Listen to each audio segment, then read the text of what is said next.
Muraho neza, muri iyi video tugiye kurebera hamwe uburyo wabasha gukora KYC muri FMCPAY. Abantu benshi nyuma yo kubona ko bakomeje kugenda bansaba ngo nzabereke uburyo dukora KYC, navuze reka uyu munsi mbafashe gukora KYC.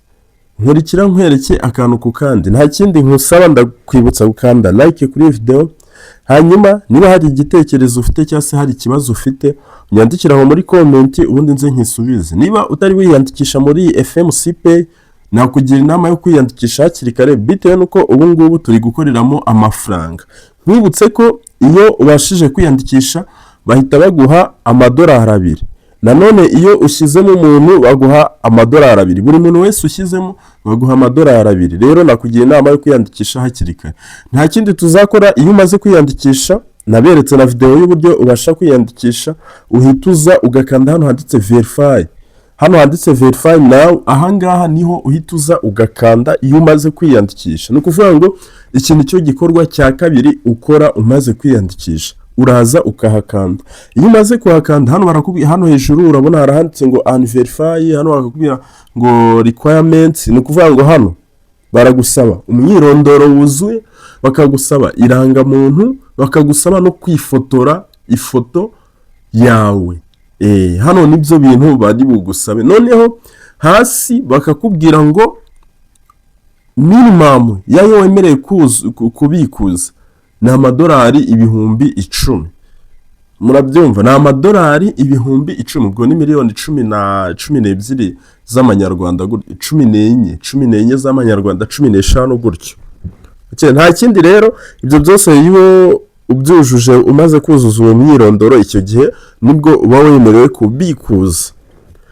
Buri muntu wese utumiye muri FMCPAY, buri muntu wese baguha $2. Nawe ubwawe iyo umaze kwiyandikisha, iyo umaze kwinjiramo nyine usoje no gukora iki ngiki bita KYC, nawe bahita baguha $2.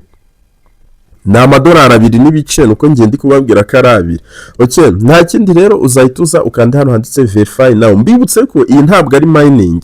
Hari abantu benshi bakomeje kugenda bayitiranya na mining. Iyi ntabwo ari mining, ahubwo iri ni nk'isoko. Uko muzi Binance, uko muzi za OKX, kuvuga ngo iri ni isoko rijya ribaho nka gutya iyo coin igiye kuba listed.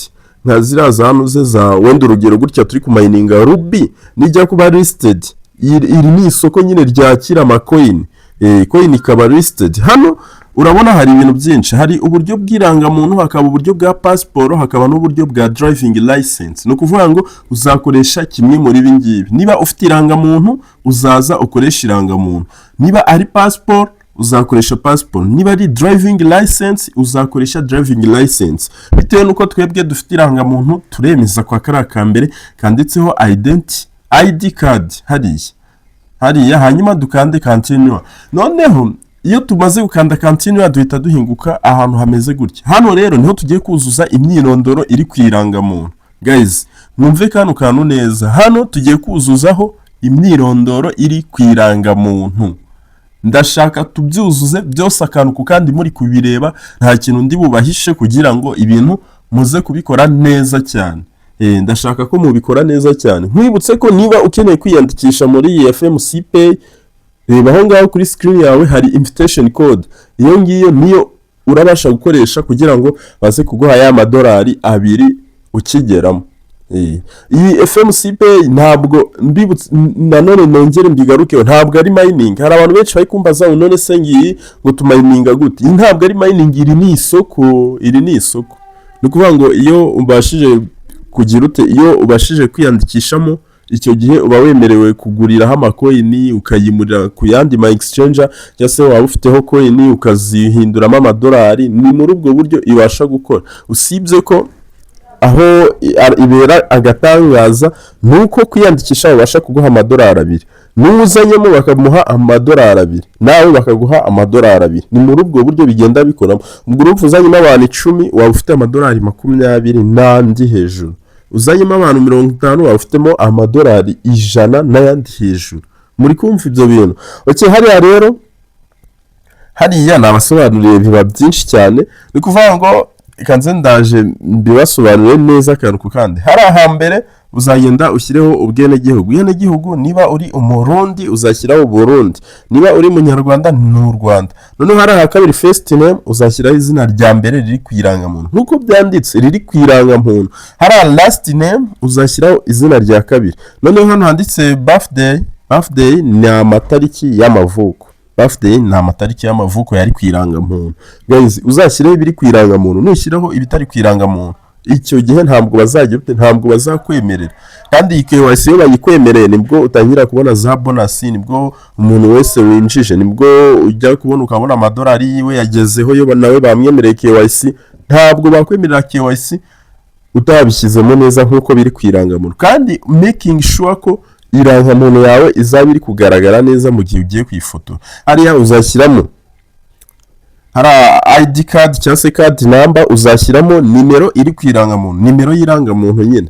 Noneho hano handitse ngo city uzashyiraho umujyi uri ku irangamuntu. Kwa kundi kubona wenda tuvuga urugero, niba irangamuntu yawe warayifatiye wenda urugero niba ari Kigali uzandikamo Kigali. Noneho hano handitse ngo district nabyo uzandikaho ibiri ku irangamuntu. Hano noneho handitse address wenda tuvuga urugero, address nyine uzashyiraho ahantu uri ako kanya, wenda tuvuge niba ari umurenge wa Nuze, akagari ka Nuze, ni gutyo nyine. Hari ushobora no gushyiraho akagari address nyine, address ahantu uri ako kanya nyine washyiraho n'akagari. Noneho hano hasi abantu benshi hakunda kubacanga cyane. Hano hasi handitse, hari hasi baba bari kukubaza amatariki y'igihe irangamuntu yawe izarangirira. Twebwe mu Rwanda irangamuntu zacu ntabwo zijya zirangira. Hano rero bitewe nuko twirangamuntu zacu zitarangira, tuzaza duhitemo igihe dushakiye. Wenda tuvuge urugero 2030, cyangwa 2040. Hariya uzashyiramo igihe ushakiye, ariko uzashyiremo imbere amatariki ahuye n'igihe wavukiye. Noneho inyuma ku mwaka abariho uzagira ute, abariho uzashyiraho imyaka myinshi. Twe bitewe nuko mu Rwanda ntabwo irangamuntu zacu zijya zirangira. Muri Uganda niho nabonye irangamuntu zirangira zimara hagati y'imyaka 5. Wowe uzashyiraho igihe irangamuntu yawe izarangirira. Niba itarangira ntuzirirwa ubishyiraho, uzashyiraho imyaka myinshi nyine. Okay, noneho hano barakubwira ngo take a photo of ID card. Hano barakubwira ngo ufate ifoto z'irangamuntu cyangwa se y'irangamuntu. Noneho ahangaha niho ubundi niho hano niho mbega ibi utabyujuje neza, hano ntabwo babasha kugira ute, ntabwo babasha kugufata. Ino rangamuntu utayifotoye neza ntibagufata. Hari handitse front, hari ahambere handitse ID card front, ni igice cy'imbere. Urabona bahita baguha hano n'urugero rw'uburyo irangamuntu yawe igomba kubigaragaramo. Ntabwo ugomba gufotora irangamuntu ntuyifotora igice, kandi nanone ntugomba kuyifotora ngibe irimo ibintu by'igihu. Urabyumva, ntugomba no kuyifotora ngibe itagaragara neza, igomba kubigaragara neza. Hari hambere niho bakweretse uburyo igomba kubigaragara neza. Okay, twebwe turaza ku gice hano hambere habanza dufotore noneho igice cy'imbere. Ndabizi mwese igice cy'imbere kirangamuntu murakizi, cya kindi kiba kiriho imyirondoro yawe, kiriho amazina, kiriho amatariki, nicyo gice cy'imbere tugiye gufotora. Uraza noneho ukande hano muri iki gitablo kinini, harimo akantu nyine kameze nk'agakamera. Uraza ugakanda hano, tugiye gufotora imbere. Guys, mbashaka kubasobanurira akantu ku kandi kugira ngo ibintu byose mubimenye. Hari abantu benshi nagiye mbona nkabona ibintu biri kubananira. Okay, urayibona dore ngiyo iyo ni irangamuntu. Noneho urabona ko tugiye kuyifotora. Urabona turayifotoye. Hano nashyizemo ibintu by'igihu kugira ngo murazi ko kugaragaza imyirondoro y'irangamuntu yawe ntabwo ari byiza. Urabibona nubwo nabashije kuyifotora nijoro, ariko iri kugaragara neza nuko ngiye nabashyiremo igihu kugira ngo mutabona umwirondoro w'irangamuntu yanjye. Okay, iyo usoje kuyifotora neza ukamakinga sure ko irangamuntu zawe ziri kugaragara neza. Ngiye murabona ko iri kugaragara neza. Urabibona, kandi urabona ntabwo irangamuntu itambitse, irahagaze. Hari umuntu wangiriye inama, hari umuntu wameneye akabanga nyine arambwira ngo iyo ubashije gutambika irangamuntu hari igihe babyanga. gutya rero ubu buryo nibwo nabashije kuyikoramo. Mbibutse ko iyo usabye bakakwangira nanone urongera ukagerageza, hari igihe bakwangira n'inshuro 3 zose usaba bakwangira icyo gihe nuko nyine ibyo bintu uba utabikoze neza. Rero niba kwangira uzongera ugerageze. Abantu benshi bakunda kubangira, ntabwo uko usabye ntabwo ariko bahita bakwemerera. Abantu benshi barabangira, nanjye ibyo bintu byigeze kumbaho, ndasaba baranyangira, nanone ndongera ndasaba babona kunyemerera. Rero nusaba wajya kureba igihe biri pending ahubwo ugasanga byabaye unverify, uzongere ugerageze usabe. Iyo byabaye unverify urongera ugasaba, nanone bikaba pending kugeza igihe bazakwemerera. None uzaza uhite hano ugiye gufata sasa ifoto yawe. Iyo usoje kohereza irangamuntu bahita baguha screen kameze gutya, hano uba ugiye kohereza ifoto yawe, wowe ugiye kwifotora. Niba ari selfie cyangwa se niba n'ifoto yawe igomba kuba igaragara neza. Guys, bino bintu mubyumve neza, n'ifoto yawe igomba kuba igaragara neza. Urabibona ni gutyo iyo foto yacu. Hanyuma iyo umaze kwifotoza cyangwa se iyo umaze kwifotora uhita ugakanda OK. Ushobora guha umuntu akagufotora cyangwa se wowe ukifotora, biterwa n'uburyo uri kubona ifoto yawe iri buze igaragaye neza. Iyo usoje nabwo urongera ukabyohereza. Urabibona iyo ubyohereje nta rindi jambo bahita bakubwira ngo biri muri review. Kuvuga ngo hano nyine bari kubisuzuma. Hano bari kubisuzuma biri muri review, nibamara kubisuzuma bakabona ibintu wakoze nibyo 100% bazagira ute, bitewe nuko hano ari amarobo. Urategereza hagati y'umunsi umwe n'iminsi 6. Amarobo yaba yari gucekinga yarebe niba wabikoze neza. Hano ni amarobo, ntabwo ari abantu batoranye, ni amarobo. Rero niyo mpamvu uzasanga harimo abo bemereye, harimo abo batemereye. Icyo gihe nusanga bakwemereye azaba ari amahirwe, nusanga batakwemereye uzongera ugerageze. Urabibona iyo ubisoje rero bita bimera gutya.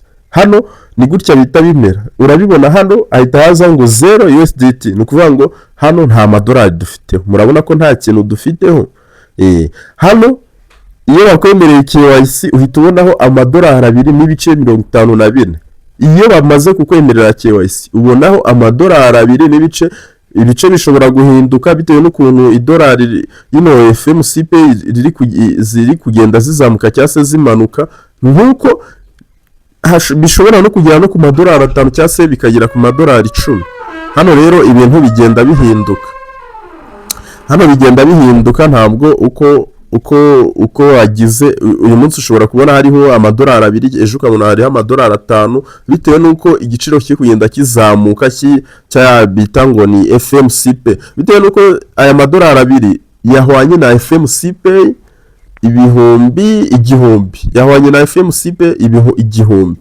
Rero iyo baduhaye izo FMCPAY igihumbi nubwo biba bihwanye n'ayo madolari 2, nkuko izo FMCPAY iyo zizamutse natwe hano igiciro kirazamuka, amadolari nyine yarazamuka. Iyo bimanutse nayo yaramanuka, gusa ntabwo bikunda kumanuka, akenshi usanga nyine yari kuzamuka. Hano urabona ko maze kugira abantu 70 kandi account ni nshya, maze kugira abantu 70 banyinjire, gusa abenshi ntabwo baye bakora KYC. Nagira inama yo gukora KYC kugira ngo mubashe kubona aya madolari, namwe mubashe kwinjiza abandi bantu.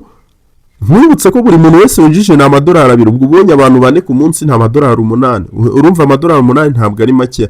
Guys, twongere dusubire mu zindi video ziri bukurikira.